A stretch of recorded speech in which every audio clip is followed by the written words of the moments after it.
అభిమానంతో కొట్టుకొని మీరు ఈ పరిస్థితికి వచ్చారు. ఇది ఈ వ్యక్తి మీదే కాదు, గత గాలివీడు మండలం సంబంధించి గతంలో కూడా ఏంటా మీరు ఎప్పుడు ఏ స్లోగన్ ఇవ్వాలో మీకు తెలియదు. అక్కడండి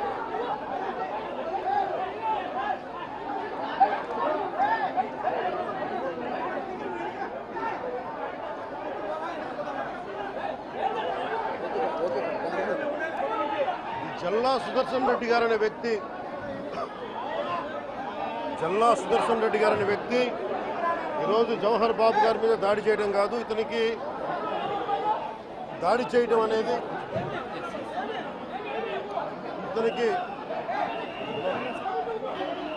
దాడి చేయడం అనేది కొత్త కాదు జల్లా సుదర్శన్ రెడ్డి గారికి. గతంలో కూడా ఈయన ఇదే ఎంపీడీఓలో ప్రతాప్ గారి మీద దాడి చేశారు, శేఖర్ నాయక్ గారి మీద దాడి చేశారు, అలాగే శ్రీనివాసులు రెడ్డి గారి మీద దాడి చేశారు. ఇది వీళ్ళ రాజ్యాలు అనుకుంటా ఉన్నారు. ఇష్టానికి మేము చేసుకోవచ్చు.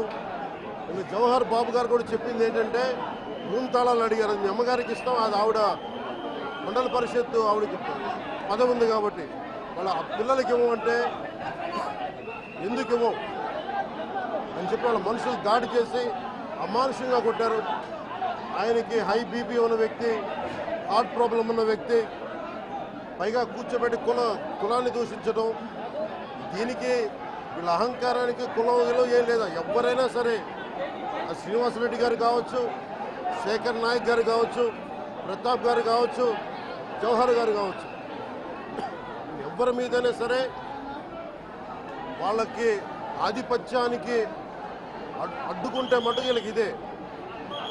నేను వీళ్ళందరికీ ఇదే చెప్తున్నాను మీకు.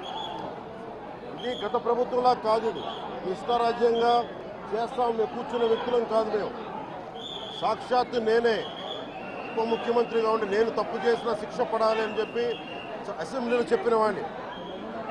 అలాంటిది మీరు ఇష్టారాజ్యంగా కూర్చొని అధికార విధులు నిర్వహిస్తున్న వాళ్ళ మీద దాడి చేస్తే ఏమాత్రం ఉపేక్షించాం. ఎస్పీ గారికి చెప్పాం, కలెక్టర్ దృష్టికి తీసుకొచ్చాం.